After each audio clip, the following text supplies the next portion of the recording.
ওকে নিয়ে আমাদের আমাদের যথেষ্ট স্বপ্ন আছে যে মিডল অর্ডারে ও যদি ভালো স্টেবল হতে পারে, সেক্ষেত্রে আমাদের ব্যাটিংটা অনেক অনেক শক্তিশালী হতে পারে। 50 ওভার্সে আমরা অতটা ভালো করতে পারিনি, কিন্তু 20 ওভারের খেলায় কিন্তু মোটামুটি গ্রহণযোগ্য রেজাল্ট আমাদের হয়েছে গত গত এক বছর যদি বলি। অবশ্যই এর আগে যেই ফর্মেটে এতদিন ধরে আমরা খেলে এসেছি এবং বিশ্বকাপ যে ফর্মেটে হয়েছে সেটা শেষ হয়ে গেল। সামনে আমাদের মূল ফোকাসে থাকবে অবশ্যই 50 ওভার্স ম্যাচে 2027 বিশ্বকাপকে সামনে রেখে। তো একদিক থেকে এটা একটা নতুন একটা শুরু অবশ্যই। ইন্টারন্যাশনাল ক্রিকেট, ইন্টারন্যাশনাল ম্যাচ সবসময় খুবই কম্পিটিটিভ, এখানে মানে আন্ডার এস্টিমেট করার কোনো সুযোগ নেই। পাকিস্তান নিশ্চয়ই এমন একটা দল পাঠাবে না যারা কম্পিট করতে পারবে না। এই মুহূর্তে ওদের সেরা দলটাই নিশ্চয়ই ওরা পাঠাচ্ছে। যাদেরকে নির্বাচন করা হয়েছে তারা নিশ্চয়ই, যাদেরকে নির্বাচন করা হয়নি তাদের চেয়ে ভালো করবে বলেই পাকিস্তান আশা করে, সে কারণে তারা তাদেরকে চুজ করেছে। আমার ধারণা তাই, কারণ ইন্টারন্যাশনাল ক্রিকেটে কেউই চাইবে না সর্বশক্তি একটা দল পাঠাতে এবং এবং বেস্ট পারফরমেন্স আদায় না করার মতো একটা দল পাঠাতে। আমরা রিসেন্টলি 3টে ম্যাচই মিরপুরে হবে ফর অবভিয়াস রিজনস, এবং আমরা রিসেন্টলি দেখেছি মিরপুরে আগে যেই ট্র্যাডিশনালি লো এবং স্লো উইকেট হতো তেমন উইকেট কিন্তু এখন হয় না। এখন যে ধরনের উইকেটে আমরা রিসেন্টলি খেলে এসেছি সেরকম উইকেট থাকবে, যেখানে আশা করছি আমরা রান করাটা খুব ডিফিকাল্ট হবে না। কম্পিটিটিভ হবে বাট রান করাটা খুব ডিফিকাল্ট হবে না।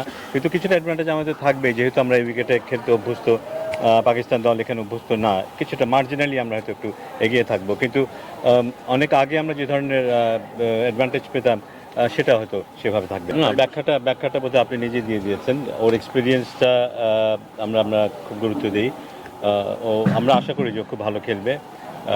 ওকে নিয়ে আমাদের আমাদের যথেষ্ট স্বপ্ন আছে যে মিডল অর্ডারে ও যদি ভালো স্টেবল হতে পারে, সেক্ষেত্রে আমাদের ব্যাটিংটা অনেক অনেক শক্তিশালী হতে পারে, কারণ ওর মতো একজন অভিজ্ঞ খেলোয়াড়ের মাঝখানে দরকার।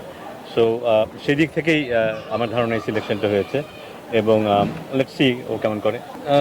আমার মনে হয় যে হয়তো সারপ্রাইজিংলি 50 ওভার্সে আমরা অতটা ভালো করতে পারিনি, কিন্তু 20 ওভারের খেলায় কিন্তু মোটামুটি গ্রহণযোগ্য রেজাল্ট আমাদের হয়েছে গত গত এক বছর যদি বলি। 50 ওভার্সে আমাদের যে ডোমেস্টিক ক্রিকেট ফর্মেট আমরা যেখানে খেলি সেখানে আমার মনে হয় যে আমরা যথেষ্ট কম্পিটিটিভ ক্রিকেট খেলতে পারিনি। 50 ওভার্সের যেই প্রতিযোগিতামূলক খেলা মিনিমাম হওয়া থাকার কথা ছিল, যেটাতে আমরা সবসময় অভ্যস্ত ছিলাম আমাদের লোকাল ডোমেস্টিক ক্রিকেটে, সেটার মানটা কিন্তু নিম্নমুখী ছিল। সেটা একটা কারণ। আমার মনে হয় সেটা একটা কারণ বলবো না, সেটা একটা বড় কারণ, এবং সেখান থেকে বেরিয়ে আসার একটা চেষ্টা আমাদের এবার আছে। রিসেন্টলি আমরা যে বিসিএল খেলেছি বা অদম্য যে একটা টুর্নামেন্ট হয়েছে সেখানে খেলেছি, যদিও ওটা অন্য ফর্মেটে ছিল। আমাদের চেষ্টা আছে যে এটা মানসম্পন্ন লোকাল ডোমেস্টিক ক্রিকেট খেলার, যেখানে খেলোয়াড়রা মোটামুটি আন্তর্জাতিক মানের ফ্লেভার পাবে এবং সেটা নিয়ে ইন্টারন্যাশনাল ক্রিকেট খেলবে। তো আশা করছি যে এটা একটা আপওয়ার্ড গ্রাফ এখন আছে এই মুহূর্তে 50 ওভার্সে।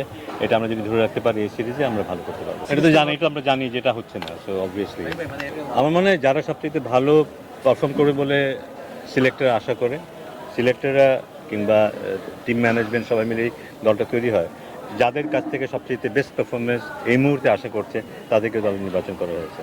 Thank you.